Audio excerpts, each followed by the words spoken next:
Hello, my name is Timothy Patrick O'Hare. Today is May 19th, 2026, Anno Domini, the year of our Lord. I was quite agitated the last 2-3 hours because it took forever for my video to download, and I download it to my laptop online so that I can record on the phone and react to it. And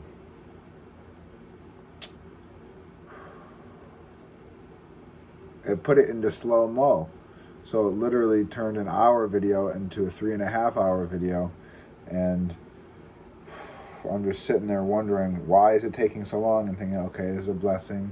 I get to organize my books again, and then write down the names of the books I have and think about just the amount of time, how I don't want to waste any time. And I know I have some of the best books in the world, I believe, but I've read some of them multiple times, or at least the beginning multiple times, and I don't want to waste my time when I do want to be having conversations with people, just listening to other people's stories, their testimony, their experience of life. And now, before I want to jump right in to Judges 16 through 21, but before that, just to respond to the title of my previous video, because I know, yes, I can go back and change the title, and maybe I should if there's a better way to express this, but I think it is a reality that, of course, every moment, every decision of our life is addictive, and so I always want to be bringing my best. And I'm going to shout out someone I don't even know, just because I started watching it and getting encouraged, because he was speaking at the church that Peter Hyatt is the pastor at 6 years ago, I believe. And his name is Phil Henry, How to Share Jesus as a Savior of All in 5 Minutes. Very catchy, very good little title. I click on it, and then of course I clicked off because within a couple minutes he started talking about his website, which maybe I'm a little subconsciously jealous at, because he's got a lot better platform for years more than I. But it's so beautiful and such a blessing how he just explains, like, he played that really famous song saying pretty much, I'm not any different than anyone else. I got very little understanding of history. I don't know science, don't know biology, however the song goes. But anyways, I got really excited seeing the testimony of Mars right next to his on the suggested on YouTube. And he is an incredible, wonderful guy. One of those guys, of course, that I was jealous of when I heard his story, because he was a really cool, enjoyed life to the fullest, if you want to think about it like that, where he was a rapper, and I don't know how many drugs he did, this or that. But I remember in his testimony, he explained how he's just sitting in a car, music's blasting, they're dropping off their buddy at the trap house to sell whatever drugs overnight. And he had just come from a concert that he was playing at, and he had his buddies bring guns because he wanted to shoot this one guy. And he's just thinking, like, thank God the guy wasn't at the club, because what if he would have killed him or killed some innocent bystander at the club? He's just thinking about his life, like, what in the world is life about? And he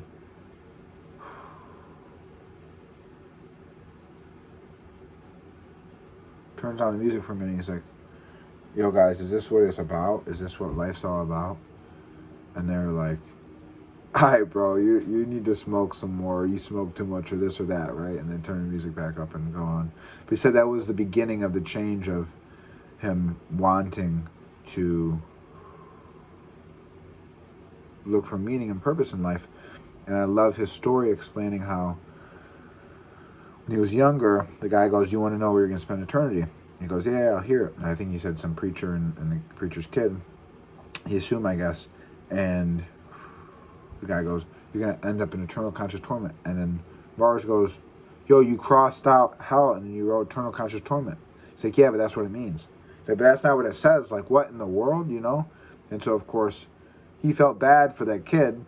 And he's like, oh, religious people, I don't want anything to do with that.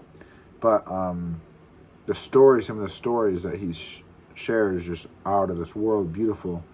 And the one that really hit me, he was saying how, I think it was a dream he was having. And he's walking along with Jesus, and he keeps picking sour, bad fruit. Jesus is like, bro, why do you continue to keep picking the bad fruit? It's like, I don't know, I just want to, But yeah, I cannot wait, Lord willing, to talk to that guy. I mean, he is so cool. And maybe to do some like rapping with him, because he's inspirational. He's done a couple songs. Just one I heard recently about salvation of all, and it's just absolutely beautiful. So with that, yes, of course, thank God, that was making me think, okay, maybe I should reframe the video from video 2, Statement of Faith, reacting to the second video I made, and in parentheses, trying to call out the future better than anyone else, LOL. I'm not aware of anyone. I mean, I would love to hear if someone else believes this, but I've just been meditating and thinking myself, reading the scriptures, specifically in John 13 through 17, how Jesus says, in the same way the Father sent me, I send you. So that beeping is a bit agitating me right now.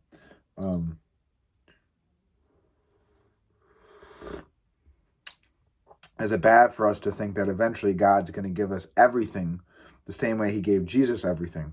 You say, of course, it can't be the same way because Jesus is the only begotten Son. But yes, Jesus says, in the same way the Father sent me, I send you. And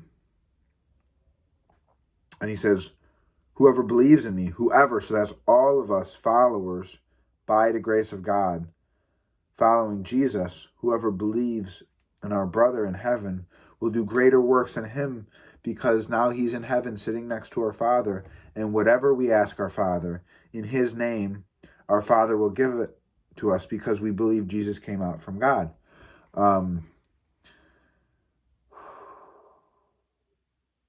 So yeah, I mean, of course, instantly I like to repent. I don't want to burn up in hell for all eternity if that's not the case, if God actually doesn't love us as much as he loves Jesus.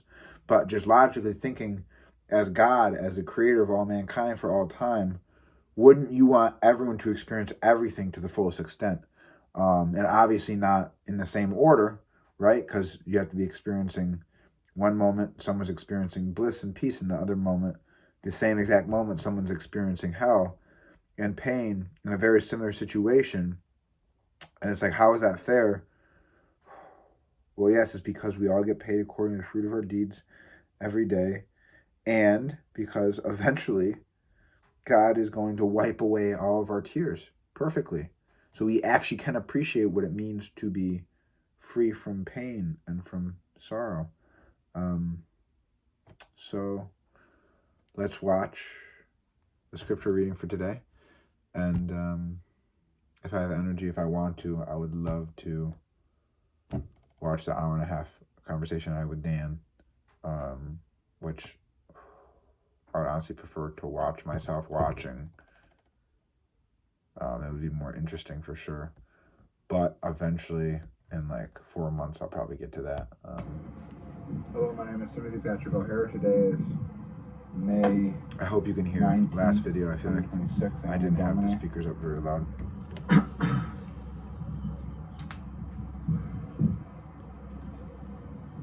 Sorry, I might be a bit agitated.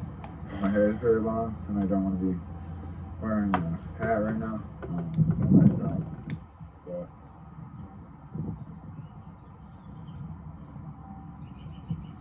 I'm at 8,798 days old. I was just thinking,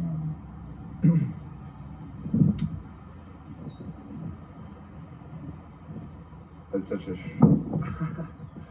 small metric. I mean, you could break everything down by the millisecond. So, how much should we be paying attention to? How much should we be thinking every second, right? And of course, it's determined based off of what's relevant to us at that moment.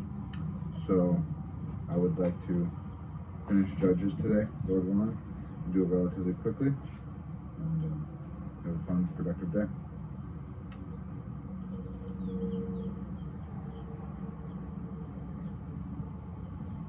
Father, thank you for loving all of us with all of your hearts.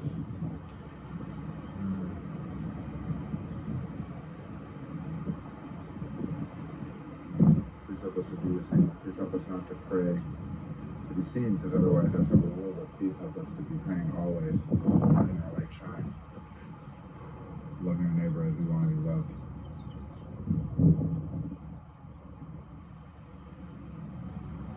Unconditionally, fully, perfectly.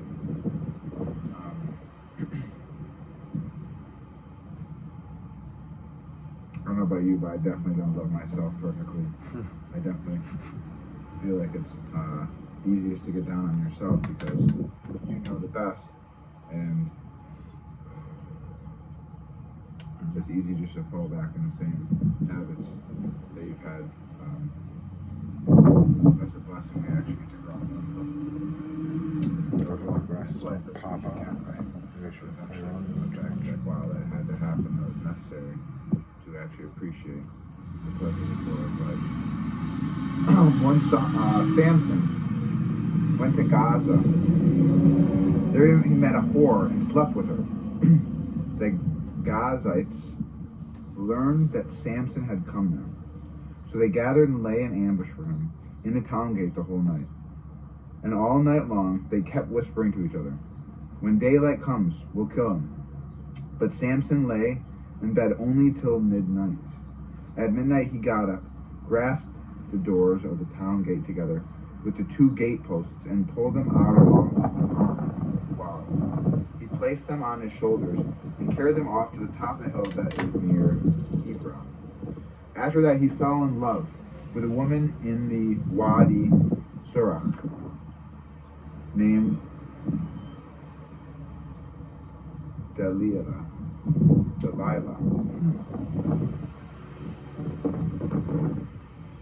Pretty name. The lords, the Adonies, the earthly masters of the Philistines, went up to her and said, "Coax him and find out what makes him so strong. And how can we overpower him? Tie him up."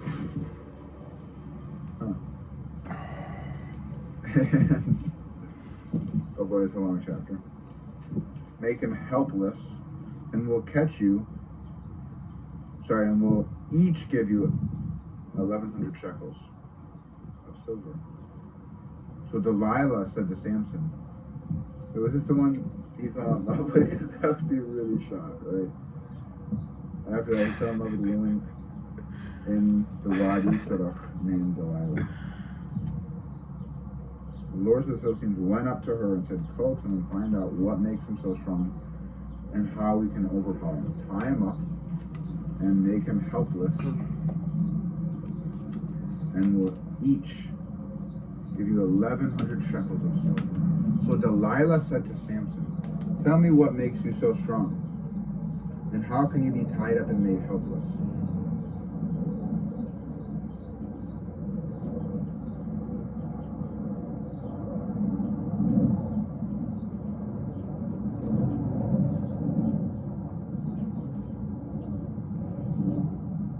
Samson replied, "If I were to be tied up with 7 fresh tendons that had not been tied, dried, I should become as weak as an ordinary man." So the Lord, the Adonies, the Philistines, brought up to her 7 fresh tendons that had not been dried.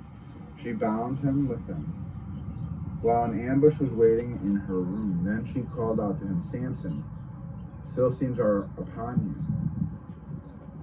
Whereat he pulled the tendons apart as a string of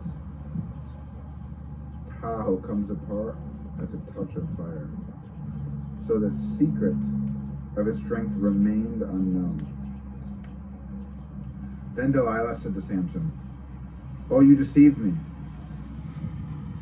You lied to me.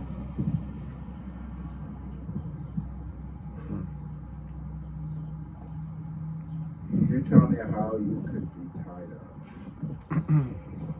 He said, if I were to be bound with new ropes that had never been used,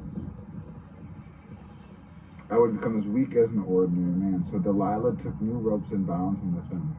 While an ambush was waiting in the room, she cried, Samson, the Philistines are upon you. But he tore them off his arms like a thread. Then Delilah said to Samson, you have been deceiving me all along. You have been lying to me. Tell me how you could be tied up. He answered her, if you weave 7 locks of my head into the web, and she pinned it with a peg and cried to him, Samson, the Philistines are upon you. Awaking from his sleep, he pulled out the peg, the loom and the web. Then she said to him, how can you say you love me when you don't confide in me?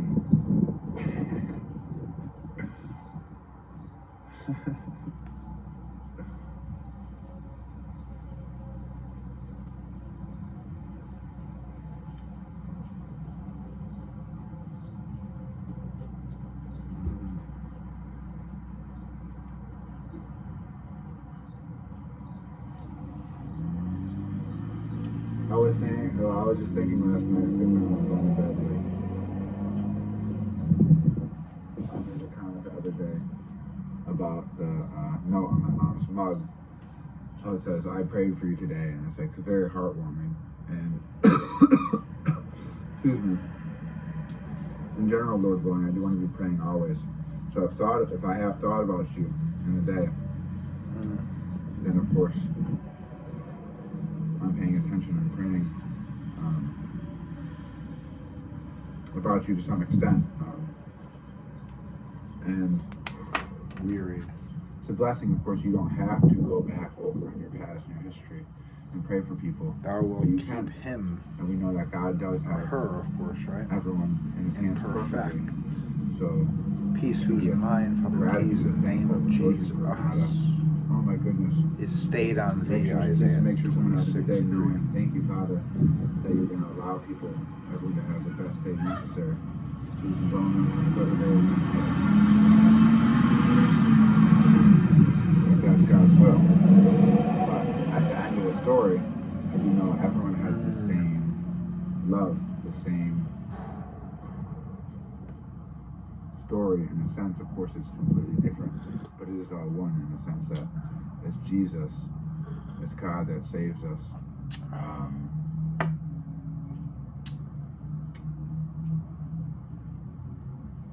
But we must endure to the end in order to be saved. We're showing Well, tiredness, then you save yourself. Well, no. It's a especially as a blessing to be able result to bring your best. of excessive exertion or lack of Bad sleep. back, or your poor posture, or your bad pronunciation, or your laundry list of things that you can improve and you want to improve on. It's a blessing. So we pray, Father, in the name of Jesus, we don't get stuck in the weeds.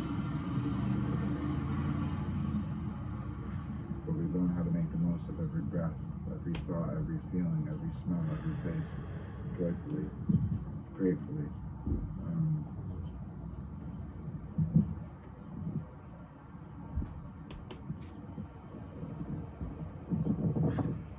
Then Delilah Isaiah. said to Samson, "Oh, you deceived me. You lied to me. Do tell me how you could be tied up." He said, "If I were to be bound with new ropes that had never been used, I would become as weak as an ordinary man." So Delilah took new ropes and bound him with them. While an ambush was waiting in the room, she cried, "Samson, the Philistines are upon you." But he tore them off his arms like a thread. Then Delilah said to Samson, "You have been deceiving me all along. You have been lying to me. Tell me, how could you be tied up?" He answered her, "If you weave 7 locks of my head into the web."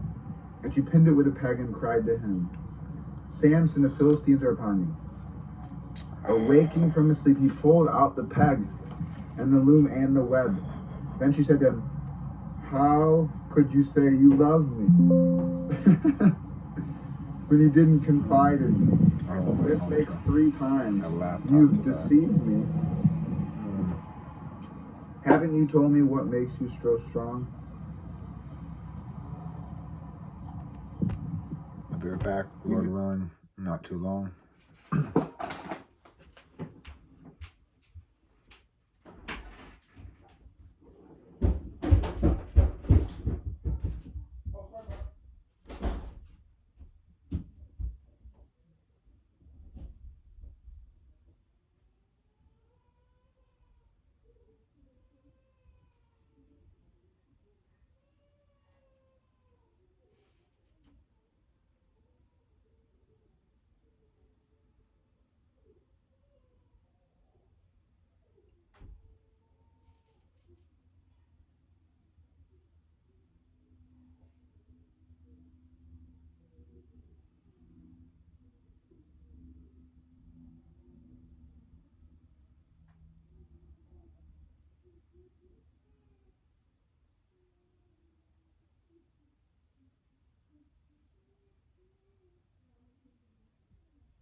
Yes, I'm in the middle of the video, and I'm going to do another video after that, and then I'll clean the kitchen when I make breakfast. Okay? 2 hours? Yeah, at least 2.5 probably.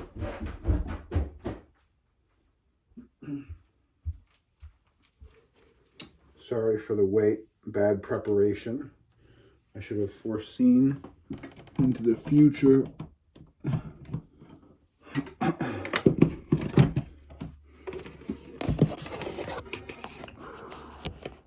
Okay. Season and heaven.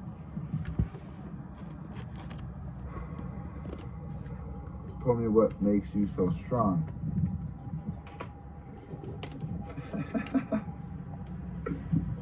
Finally, after she had nagged him and pressed him constantly, he was wearied to death. And he confided everything to her. He said to her, "No razor has ever touched my head, for I have been a Nazarite to Elohim, a perfectly loving, forming Father at every single moment." I mean, is that going to get boring to say? If it does, then I'll stop saying it. Please let me know if it's boring to say, but it's nice to meditate on how perfect God is. For I've been a Nazarite to God since I was in my mother's womb. If my hair were cut, my strength would leave me, and I should become as weak as an ordinary man. Sensing that he had confided everything in her, Delilah sent for the lords, the Adonies of the Philistines, with this message: "Come up once more, for he has confided everything to me." And the lords of the Philistines came up and brought the money with them. She lulled him to sleep until that. Then she called him in. She had him cut off the 7 locks of his head. Thus she weakened him and made him helpless.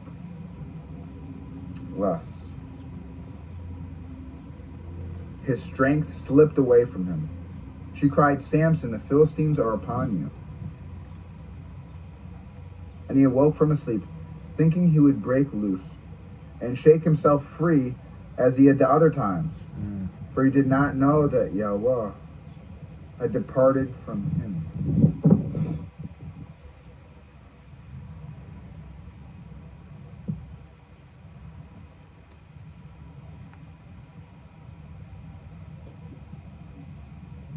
The Philistines seized him and gouged out his eyes. Jeez. Brutal.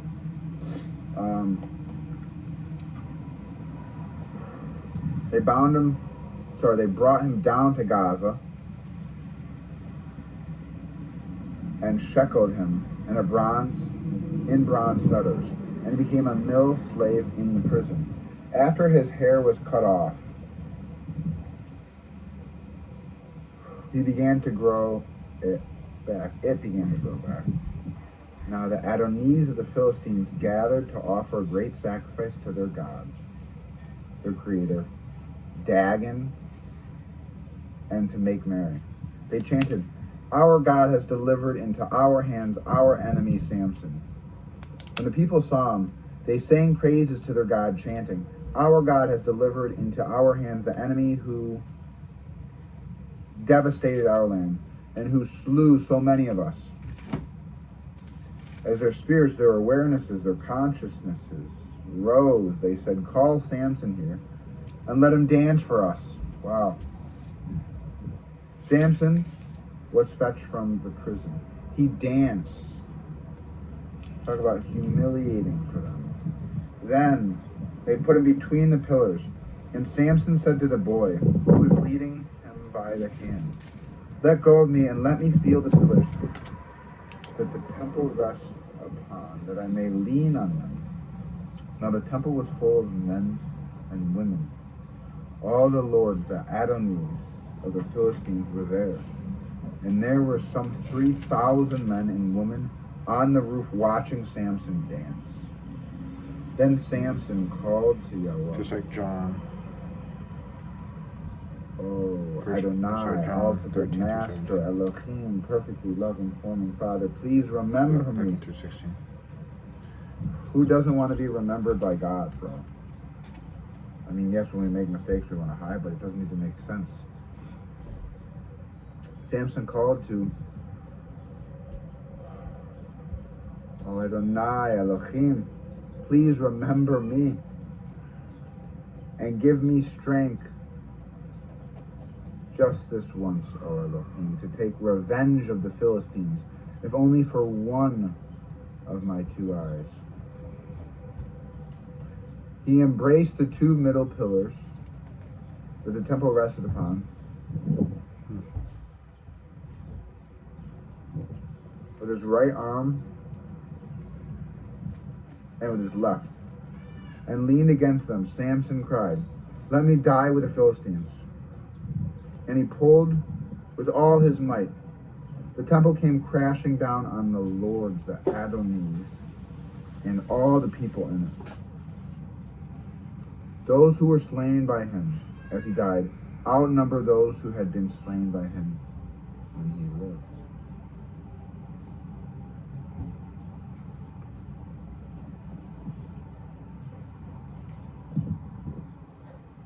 His brothers and his father's household came down and carried him up and buried him in the tomb of his father, Manoah, between Zerah and Eshtaol.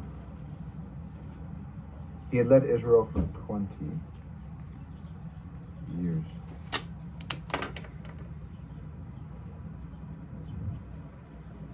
How many people in the world? That's 210 million seconds awake.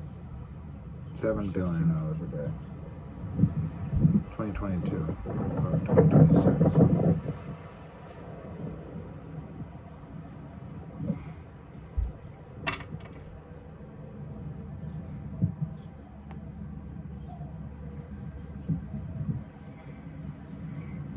In these days, there was no king in Israel. And in these days, the tribe of Dan, A for God loves all equally, A, 1, and N, no doubt, 14, M is 13, N is 13, sorry, M is 13, N is 14, so it would be 15 plus 4 is 19.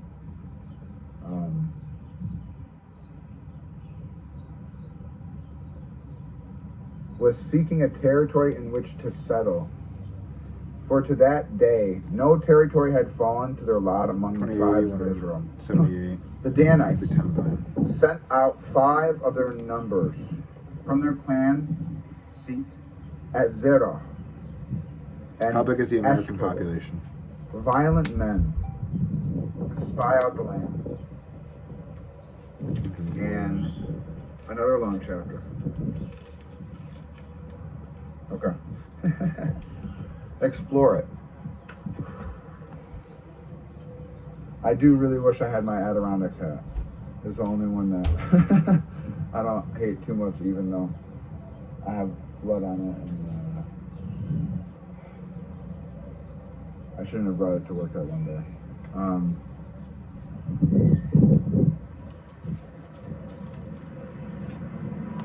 Spy out the land and explore it. Go, they told them.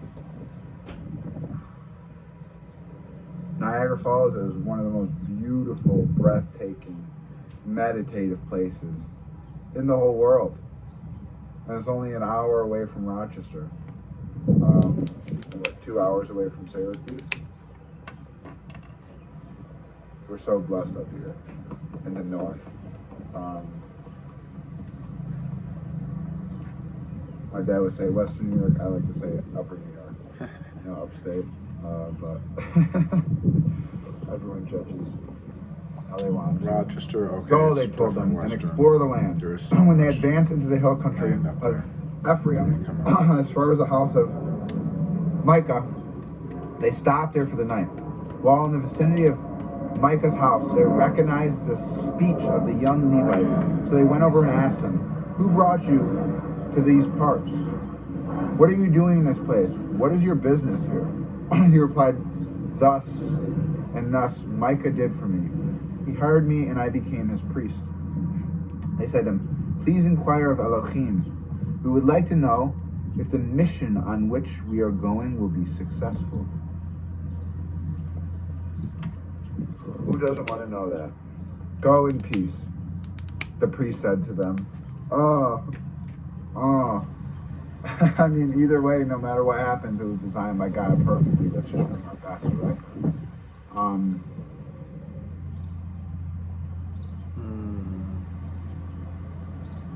Go in peace. Go in peace, the priest said to them. That's my dyslexia, jumping going so quickly.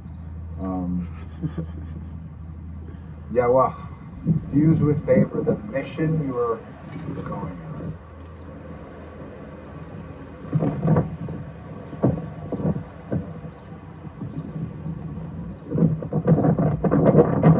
The 5 men went on and came to Lash. They observed the people in it dwelling carefree, after the manner of the Sidonians, a tranquil and unsuspecting people, with no one in the land to molest them, and with no hereditary ruler. Moreover, they were distant from the Sidonians and had no dealings with anybody. When the men came back to their kinsmen at Zerah and Ashkelon, their kinsmen asked them, "How did you fare?" They replied, "Let us go at once and attack them. For we found that the land was very good, and you are sitting idle. Don't delay. Go and invade the land and take possession of it. For Elohim has delivered it into your hand. When you come, you will come to an unsuspecting people, and the land is suspicious, and nothing on earth is lacking there."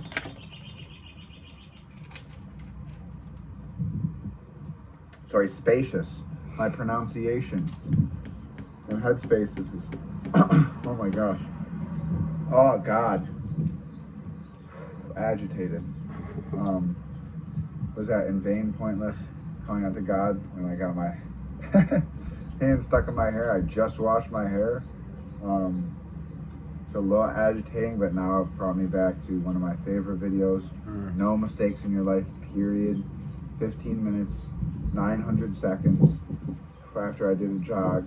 And I just wanted to share my state of mind with the whole world, of course with my girlfriend mostly, but it's like the type of thing I remember this guy talking about, like consciousness. Like, you just got to dive in. You just got to jump in, you know? He's the same guy he was saying pain is great for a story. It builds a character, but in reality, it's not very effective and very beneficial for if you're trying to get things done and be successful.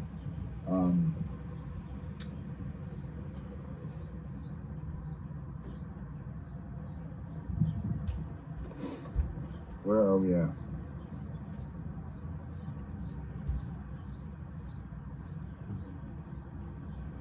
Maybe I should start saying if I go off rambling for a minute. Excuse me. They observed the people in this dwelling carefree, after the manner of the Scythians, on a tranquil and unsuspecting people, with no one in the land to molest them, with no hereditary ruler. Moreover, they were distant from the Scythians, and had no dealings with anybody. When the men came back to their kinsmen at Zorda and Eshtal, their kinsmen asked them, "How do you fare?" They replied, "Let us go at once to attack them, for we found that the land was very good, and you are sitting idle. Don't delay, go invade the land and take possession of it. For Elohim has delivered it into your hand. When you come, you will have an unsuspecting people. You will come to an unsuspecting people, and the land is spacious, and nothing on earth is lacking in it." They departed from there for the clan seat of the Danites from Zerah and Eshtal, 600 strong, girt with weapons of war. They went up and encamped at Kerith Jearim, in Judah. That is why the place is called the Camp of Dan. G for God loves all equally. A 5 merciful. N is 14, so 19. So I know it's the beginning of the next chapter. To this day, that is why this place is called the Camp of Dan. To this day. I think Daniel means God is my judge. Which is the coolest, like, what? I think I just read that yesterday or 2 days ago. To this day, it lies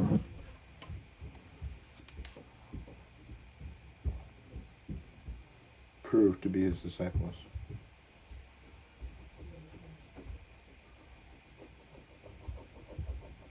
I think that's a verse in John. Maybe I should go over that before I just say it and quote it. And it'll bring forth fruit for repentance. Do not presume to say within yourselves, "We have Abraham as our father." For I say unto you, God is able of these stones to raise up children unto Abraham.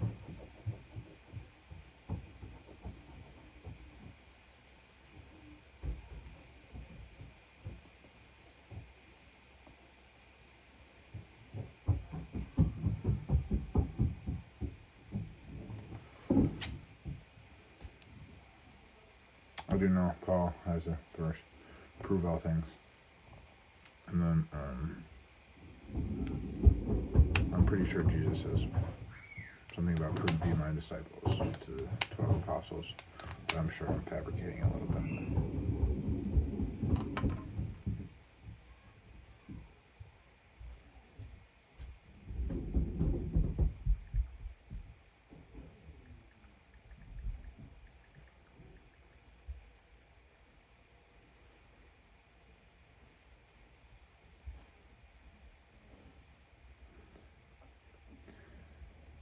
By this, John 15:8.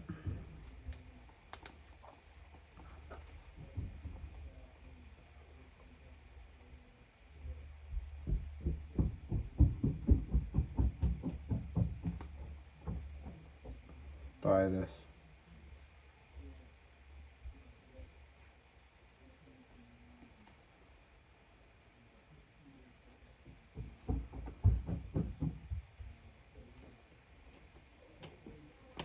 By this my Father is glorified, that you bear much fruit, and so prove to be my disciples.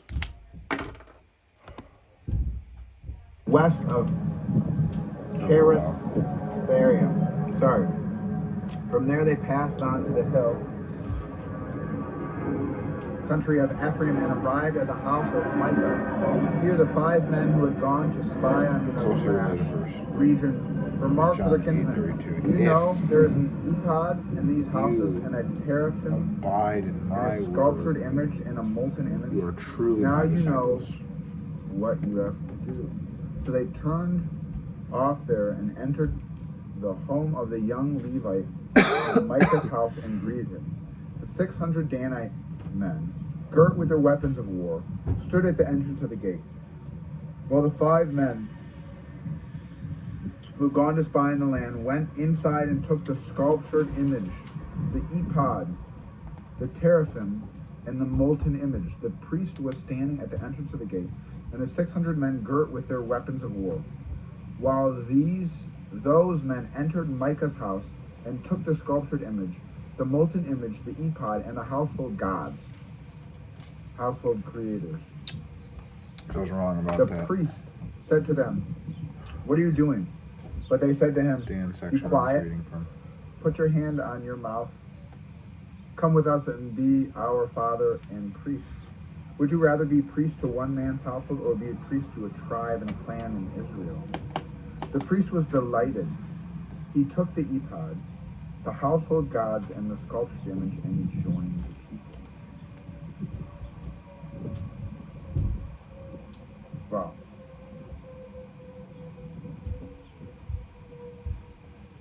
They set out again, placing the children, the cattle, and their household goods in front.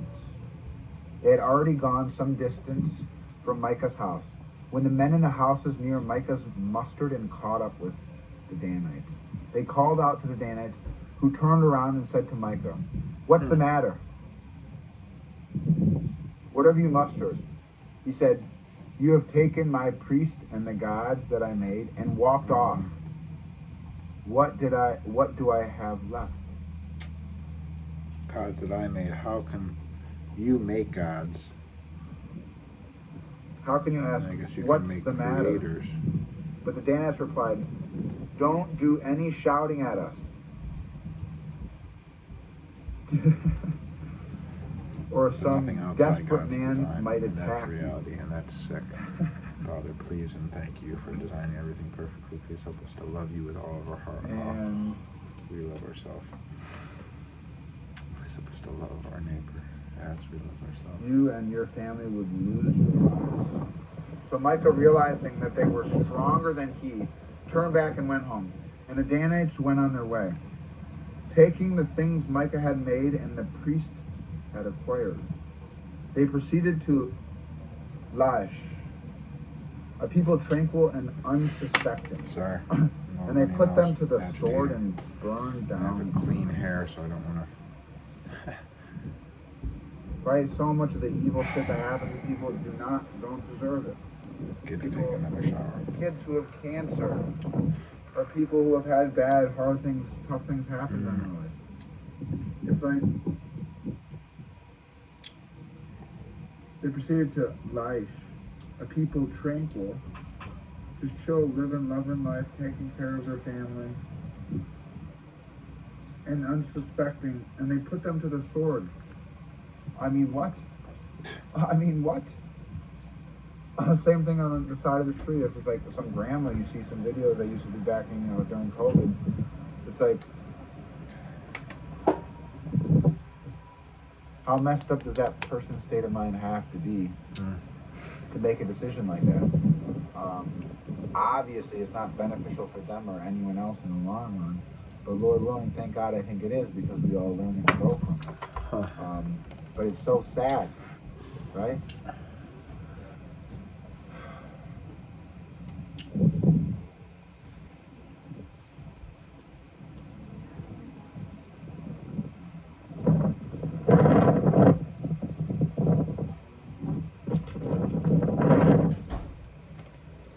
There was none to come to the rescue, for it was distant from Sidon, and they had no dealings with anyone. It lay in the valley of Bath Leabah. They rebuilt the town and settled there, and they named the town Dan, after their ancestor Dan, who was Israel's son, Jacob's son. Originally, however, the name of the town was Laish. Danites set up the sculptured image for themselves, and Jonathan, son of Gershom, son of Manasseh, and his descendants served as priests to the Danite tribe until the land went into exile. They maintained the sculptured image that Micah had made throughout the time that the house of Elohim stood at Shiloh. Hebrew name In these meaning days, joy, there or was no sorry, king judge, in or Israel. to judge. Chapter 19 of Judges. Also, The Levite, residing at commonly the other end of the they hill show from country of Daniel, Ephraim, which means took God to is my himself judge. a concubine from Bethlehem, house of bread in Judah. Once his concubine deserted him, leaving him for her father's house in Bethlehem in Judah. And she stayed there a full 4 months. Mm. There her husband set out with an attendant and a pair of donkeys, and went after her to woe her and to win her back. She admitted him into her father's house, and when the girl's father saw him, he received him warmly. His father-in-law, the girl's father, pressed him, and he stayed with them 3 days. They ate and drank and lodged there. Early in the morning on the 4th day, he started to leave. But the girl's father said to him, said to his son-in-law, eat something to give you strength, then you can leave. Oh, that's family, right? So the two of them sat down and they feasted together. Then the girl's father said to the man, won't you stay overnight and enjoy yourself?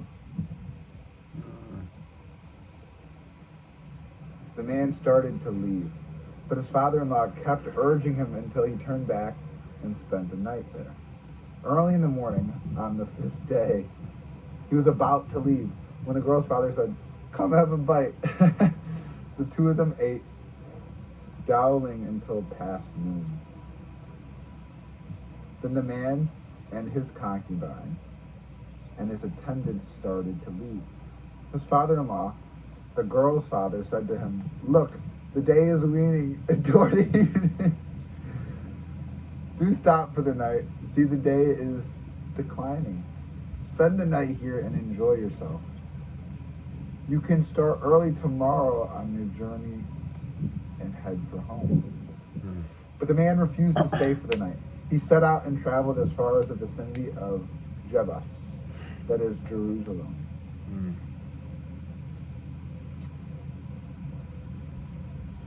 He had with him a pair of laden donkeys, and his concubine was with him.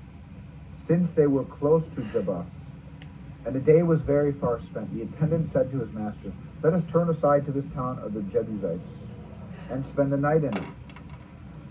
But his master said to him, we will not turn aside to a town of aliens who are not of Israel, but will continue to Gibeah. See, I'm laughing a little bit. I'm not judging it all because it's perfectly logical. I would have done the exact same thing if I was him. And I'm just thinking about Jesus when he was like walking through. I was like, bro, why are you like going through this like land where they're not like fully Israelites, bro? Like, don't want to be associating with them. But Jesus, like, bro, like, the lady at the well, he would have had one of the coolest conversations in the freaking world if he didn't go through it like that.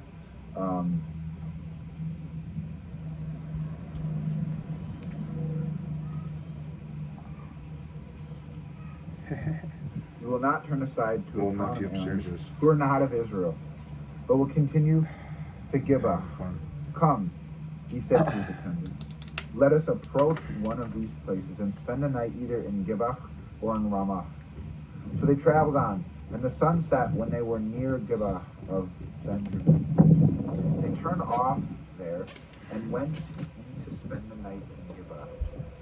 He went and sat down in the town square, but nobody took them indoors to spend the night. In the evening, an old man came along from his property outside the town. This man hailed from the hill country. Here's a little bit annoying, but it's better than thinking about my bad pronunciation. Oh. Of Ephraim, and reside at... I'm sorry, I've had a little bit of a runny nose. I'm going to blow my nose, and hopefully that's the last time stopping through this video.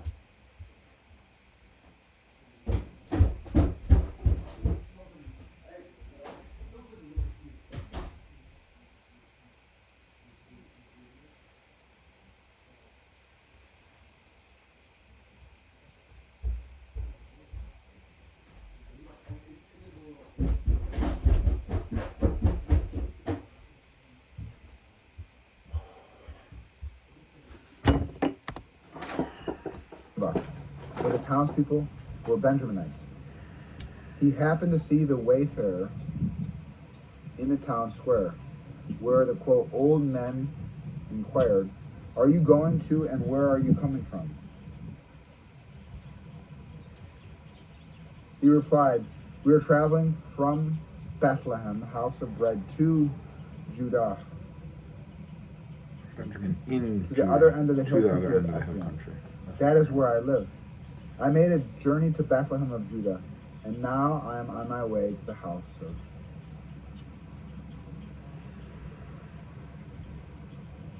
And nobody has taken me indoors. We have both bruised straw and feed for our donkeys, and bread and wine for me and your handmaid, and for the attendant with your servants. We lack nothing. You know, all Rest things easy, said the man, the old man. that you need to know. Let right me now. take care of all your needs. We get to grow them on all the Do time. not every day. on any account spend the night Every in the day. square. And he took him into his house. He mixed Lord willing, for the benefit of everybody. fodder for the donkeys. Then they bathed their feet and ate and drank. While they were enjoying themselves, the men of the town, a depraved lots, had gathered about the house and were pounding on the door. They called to the aged owner of the house, "Bring out the men who has come into your house." This is like really eerie. I feel like a deja vu feeling from, especially hearing Lot, the word they use to Of course. explain the group of people, and how Lot was saved by God from the evil, wicked town, Sodom and Gomorrah, right? While they were enjoying themselves, the men of the town had prayed about the house and were pounding on the door. They called to the aged owner of the house, "Bring out the man who has come into your house so that we can be intimate with him." Yeah, can I just turn on The owner after of the the house video? went out and said to them, "Please, my friends, do not commit such a wrong. Since this man has entered my house, do not perpetrate this outrage. Look, Can I turn it on after? I'm sorry. The video. this is the exact just same for thing the Lot did, bro. noise sake. Okay, thank you. Goodness gracious. Okay. 20%. Okay, time to pick up the pace. Please, my friends, do not commit such a wrong. Since this man has entered my house, do not perpetrate this outrage. Look, here's my virgin daughter and his concubine. Let me bring them out to you. Have your pleasure of them. Do what you like with them. Bro, it is the stories in the past that we're told that creates our state of being and what we think is appropriate and good way to act in certain situations. I'm sure this guy knew Lot's story and his family's story. You know, okay, God had it all set together. Let me just try this. It's like,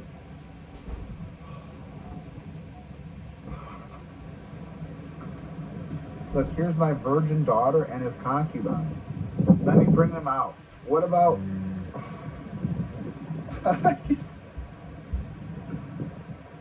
You have your pleasure of them. What do you like with them? Sorry, do what you like with them. But don't do the outrageous thing to this man. But the men would not listen to him.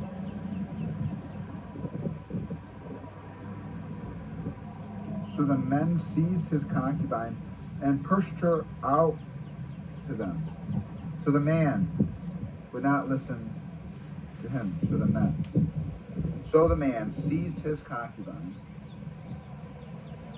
and pushed her out to them. They raped her and abused her all night long until morning.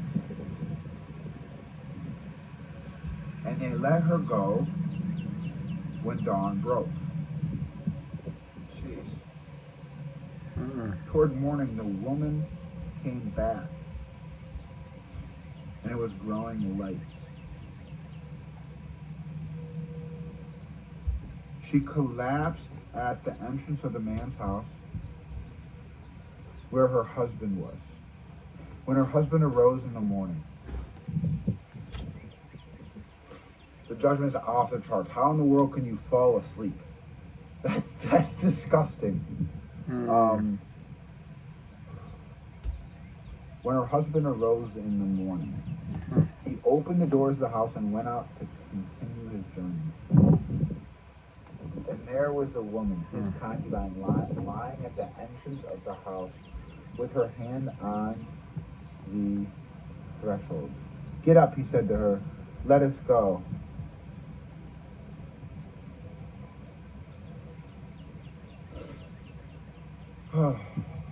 Thank God we're in the 21st century, right?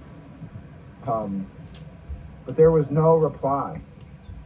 So the man placed her on the donkey and set out for home. When he came home, he picked up a knife and took hold of his concubine and cut her up.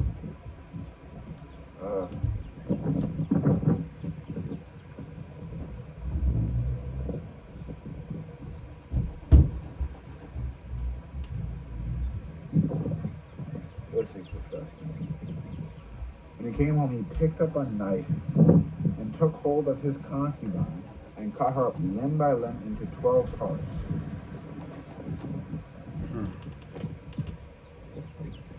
He sent them throughout the territory of Israel, and everyone who saw it cried out. Never has such a thing happened or been seen from the day the Israelites came out of the land of Egypt to this day. Put your mind to this. Take counsel and decide.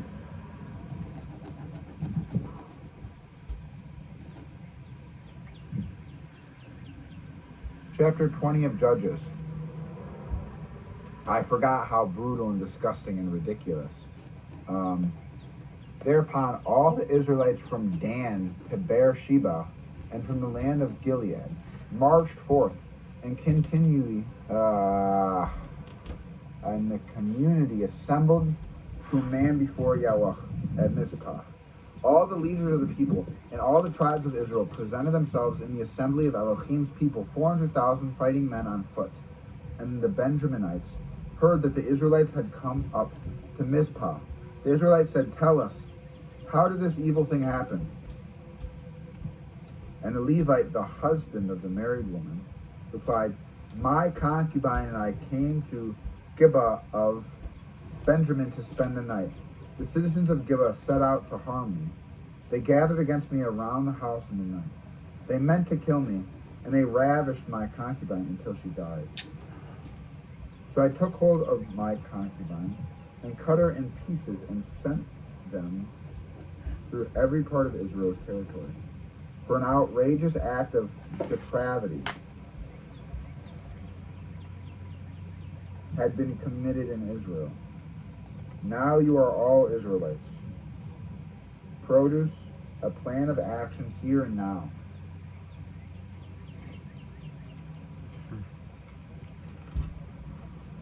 Then all the people rose as one man and declared, "We will not go back to our homes. We will not enter our houses, but this is what we will do to Gibeah. We will wage war against it according to lots. We will take from all the tribes of Israel 10 men to the 100, and 100 to the 1,000, and 1,000 to the 10,000 to supply provisions for the troops, to prepare for their going to Gibeah in Benjamin, for all the outrage it has committed in Israel." Israel kind of reminds me of America in the sense that like it's like states, like groups of people working together. Excuse me. Sorry, I have a runny nose. It's really agitating. So all the people of Israel united as one man, massed against the town. Then the tribes of Israel sent men through the whole tribe of Benjamin, saying, "What is this evil thing that has happened among you? Come, hand over those scoundrels in Gibeah, so that we may put them to death and stamp out the evil from Israel." But the Benjaminites would not yield to the demand of their fellow Israelites. So the Benjaminites gathered from their towns to Gibeah in order to take the field against the Israelites. On that day, the Benjaminites mustered from the towns 26,000 fighting men, mustered apart from the inhabitants of Gibeon. 700 picked men of all this force, 700 picked men were left-handed. Every one of them could sling a stone as a hair and add a hair and not miss, bro. Now that's like, you have like, is everything real in the Bible? Like, whoa, bro. That's on some dope, like, accuracy.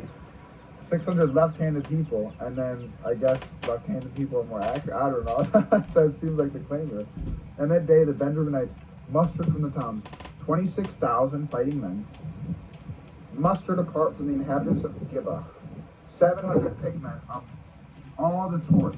700 picked men were left-handed. Every one of them could sling a stone as a hair. Sorry, at a hair. Oh. And not miss. Mm-mm. The men of Israel, other than Benjamin, mustered 400,000 fighting men, warriors to a man. They proceeded to Bethel and inquired of Elohim. The Israelites asked, "Who of us shall advance first to fight the Benjaminites?" And Yahweh replied, "Judah first." Oh, Jay, rejoice. Sorry. So the Israelites arose in the morning and encamped against Gibeah. The men of Israel took the field against the Benjaminites. The men of Israel drew up in battle order against them in Gibeah. But the Benjaminites issued from Gibeah, and that they struck down 22,000 men of Israel.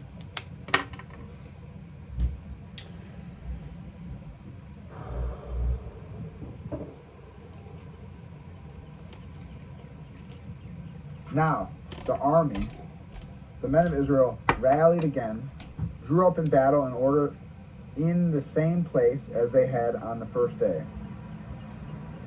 Sorry, I'm agitated because I was thinking about, yes, every moment does create my mind, it does create my body, and so yes, I should be having good posture, but of course, it's been 3,600 seconds almost, so it's not the end of the world that I'm resting, and I get to put more of my attention, my energy into pronunciation and remembering.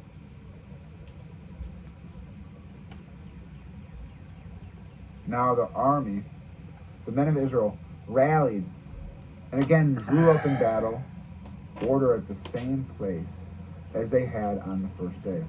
For the Israelites had gone up and wept before Yahweh. Until evening they had inquired of Yahweh, "Shall we go join battle with our kinsmen, the Benjaminites?" And Yahweh replied, "March against them." The Israelites advanced against the Benjaminites on the second day. But the Benjaminites came out from Gibeah against them on the second day and struck down 18,000 more of the Israelites, all of them fighting men. Then all the Israelites, all the army went up and came to Bethel, and they sat there, weeping before Yahweh. They fasted that day until evening, and presented burnt offerings and offerings of well-being to Yahweh. The Israelites inquired of Yahweh, for the ark of God's covenant was there in these days, and Phinehas, son of Elazar, son of Aaron, the priest, ministered before him in these days. Shall we again take the field against our kinsmen, the Benjaminites, or shall we not? I'll see you, Mike. Have a good day, bro.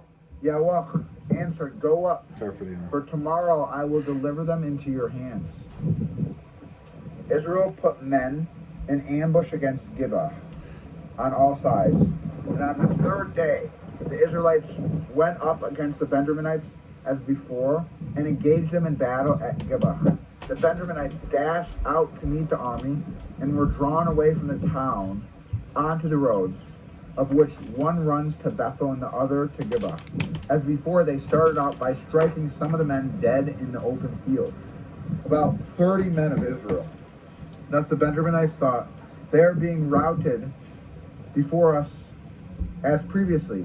But the Israelites had planned, we will take to fight and draw them away from the town to the roads. And while the main body of the Israelites had moved, I want to go quick before it hits the 10% mark. But it's so nice just feeling the wind, and the air is not quite as nice as the Adirondacks, I feel, but still very blessed. Gray air moved from their positions and had drawn up in battle order at Baal Shemar. The Israelites' ambush was rushing out from his position at Murah, Gaba, Delta, 0.5 hertz to 3 hertz, Theta,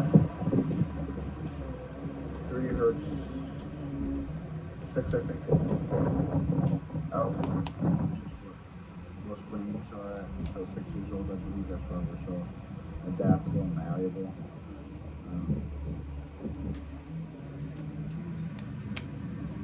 7 to 13 hertz, whatever. And then beta, 13 to 30. And then GABA, it's like 30 to 100. The Israelites' ambush was rushing out from its position at Medach, GABA. Thus the 10,000 picked men of all Israel came to a point south of Gibeah, and the battle was furious. Before they realized that disaster was approaching, Yahweh routed the Benjamites before Israel. That day the Israelites slew 25,100 men of Benjamin, all of them fighting men. Then the Benjaminites realized that they were routed. Now the Israelites had yielded, grown to the Benjaminites, for they relied on the ambush which they had laid against Gibeah. One ambush quickly deployed against Gibeah, and the other ambush advanced and put the whole town to the sword. Wow. A time had been agreed, rushing, let me slow down. What's the point of doing it if you're rushing through it? Right? How much are you enjoying it? A time has been agreed upon by the Israelite men with those in ambush. When a huge column of smoke was sent up from the town, the Israelite men were to turn about in battle.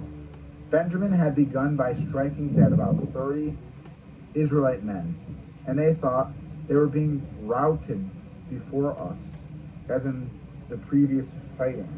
But when the column, the pillar of smoke, began to rise from the city, excuse me, the Benjaminites looked behind them, and there was the whole town going up in smoke to the sky. And now the Israelites turned about. The men of Benjamin were thrown into panic, for they realized that disaster had overtaken them. They retreated before the men of Israel along the road to the wilderness, where the fighting caught up with them. Meanwhile, those from the towns were massacred. They encircled the Benjaminites, pursued them, and trod them down from Menahah to a point opposite Gibeah on the east. That day, 18,000 men. It's like the Civil War. I wonder if you hear the vacuum upstairs. Of Benjamin fell. all of them brave men. They turned and fled to the wilderness, to the rock of Rimmon. But the Israelites picked off another 5,000 on the roads. That's wild. And continued in hot pursuit of them. They 18,000. Up to Gideon. Benjamin fell. All They of them slew brave men. 2,000 more. Thus the total number of the Benjamites who fell that day came to 25,000 fighting men, all of them Wow. brave. But 600 men turned and fled to the wilderness, to the rock of Rimmon. They remained at the rock of Rimmon 4 months. The men of Israel, meanwhile, turned back to the rest of the Benjamites and put them to the sword. Towns, people, cult, everything that remained. Finally, they set fire to all the towns that were left. Wow. Chapter 21 of Judges. Now the men of Israel had taken an oath at Mizpah. None of us will give his daughter in marriage to a Benjaminite. Maybe that's part of the reason. The people came to Bethel and sat there So it's before written on Elohim until evening. They wailed and wept bitterly, and they said, "Oh Yahweh, Elohim of Israel, why has this happened in Israel? That one tribe must now be missing from Israel."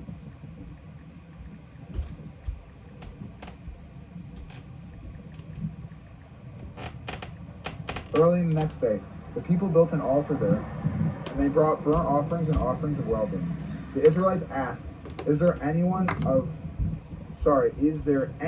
from all the tribes of Israel who failed to come up to the assembly before Yahweh? For a solemn oath had been taken concerning anyone who did not go up to Yahweh at Mizpah. He shall be put to death. The Israelites now relented toward their kinsmen, the Benjaminites. And they said, This day one tribe has been cut off from Israel. What can we do to provide wives for those who are left? Seeing that we have sworn by Yahweh not to give any of our daughters to them in marriage.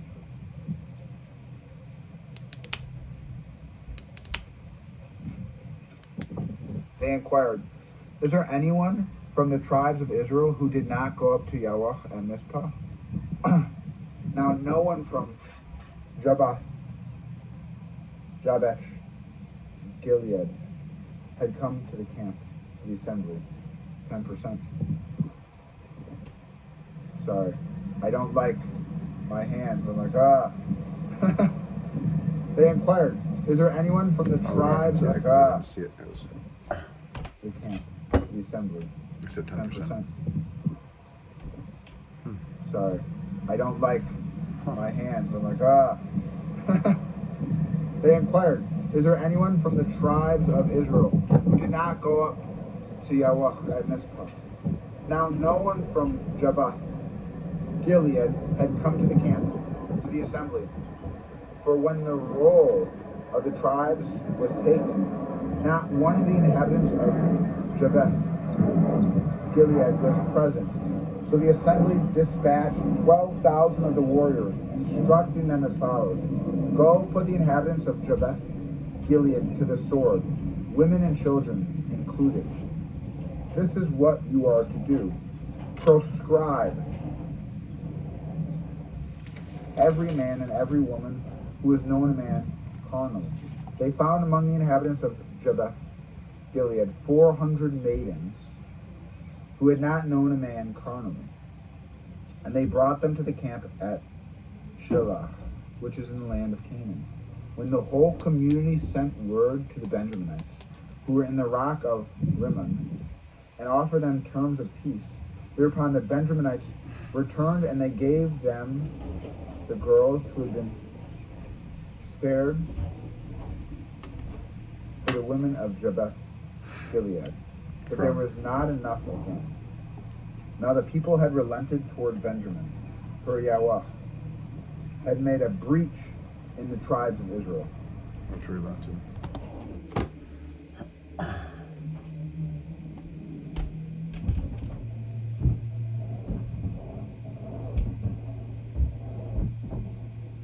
Abandon or migrate.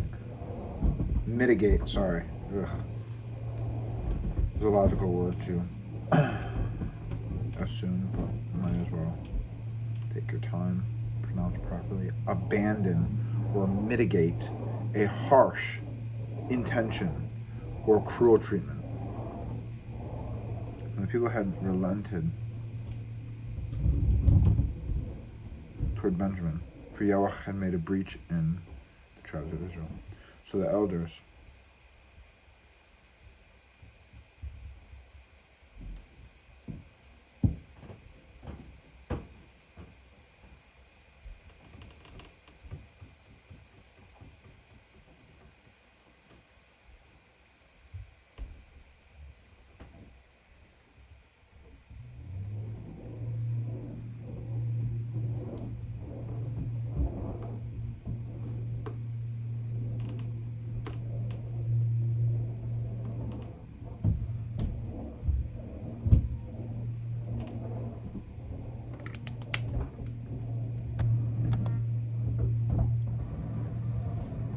So the elders of the community asked, "What can we do about wives for those who are left, since the women of Benjamin have been killed off?"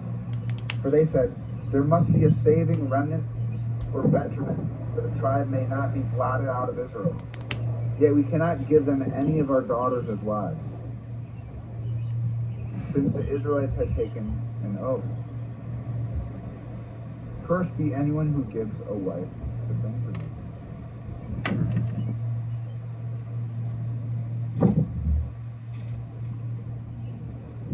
They said the annual feast of Yahweh is now being held in Shiloh. It lies north of Bethel, east of the highway that runs from Bethel to Shechem, and south of Lebanon.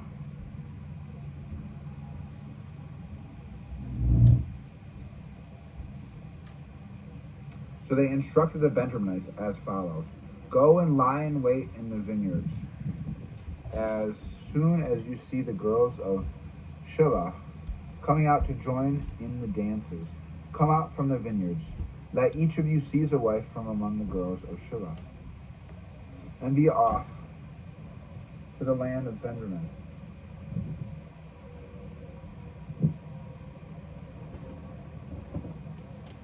And if their fathers or brothers come to us to complain, we shall say to them, be generous to them for our sake.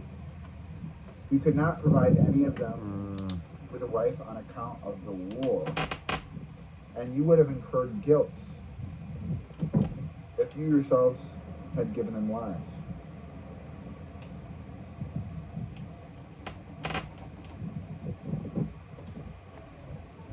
The Benjaminites did so. They took to wife from the dancers, whom they carried off, as many as they themselves numbered. Wow.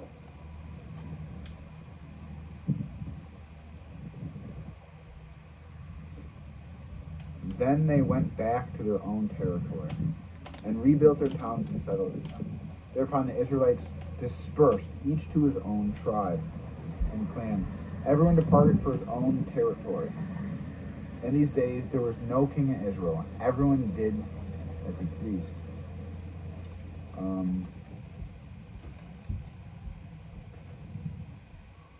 Take care. Have a good day.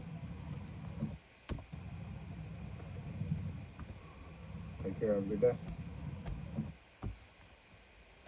Nice and smooth transition.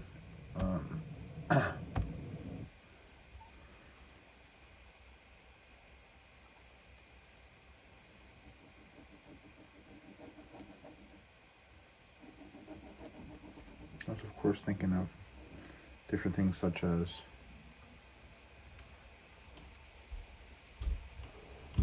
my coworker at Parking Services, Solomon.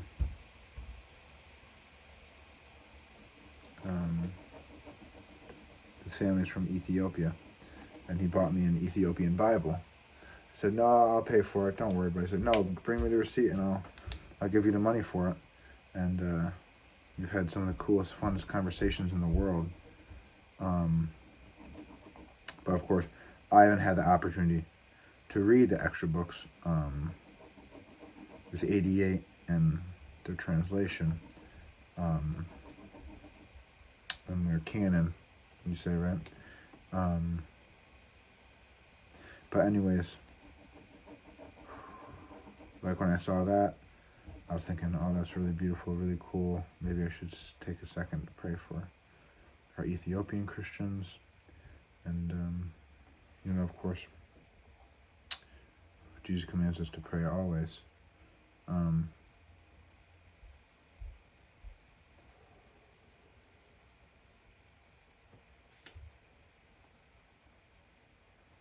it's obviously not an anxiety-ridden thing. He tells us to let not your heart be troubled, neither let it be afraid. It's obviously freely, joyfully, excitedly. And so that's why I started to realize it was all everyone does. I believe this is how I am judging. Everyone's always praying, always. Everyone's always paying attention to what's relevant and important to themselves at that moment.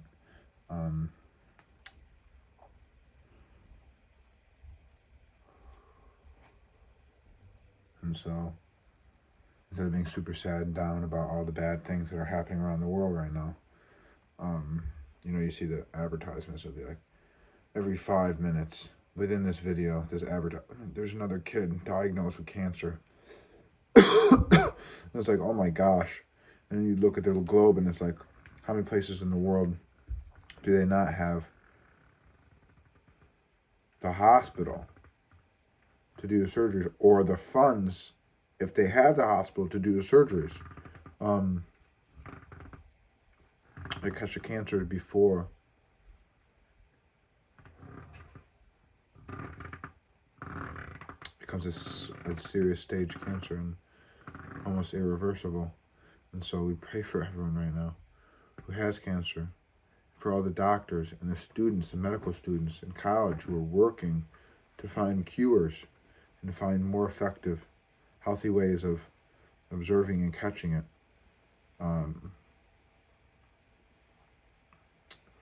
Thank you, Father, for all that work and how you perfectly design everyone in all ways and all days. And so, of course, shifting away, I didn't want to be thinking about that sad stuff in the story, the history of Israel, but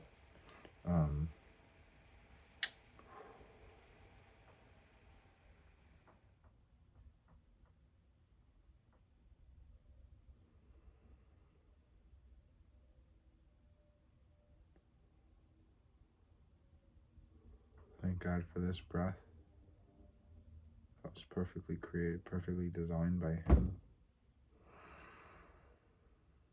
We get paid according to the fruit of our deeds in this thought and feeling and smell and taste, and we pray, we bring our best, Father, how you bring your best every moment, loving all of us with all of your heart, your desire, all of your soul, all of your connection, Father, all of your mind, your memory,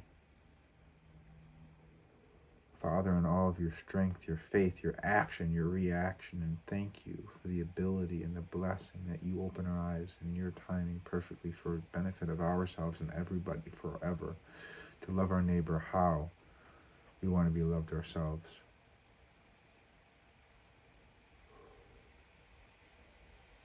Take care. Love you. Have a good day.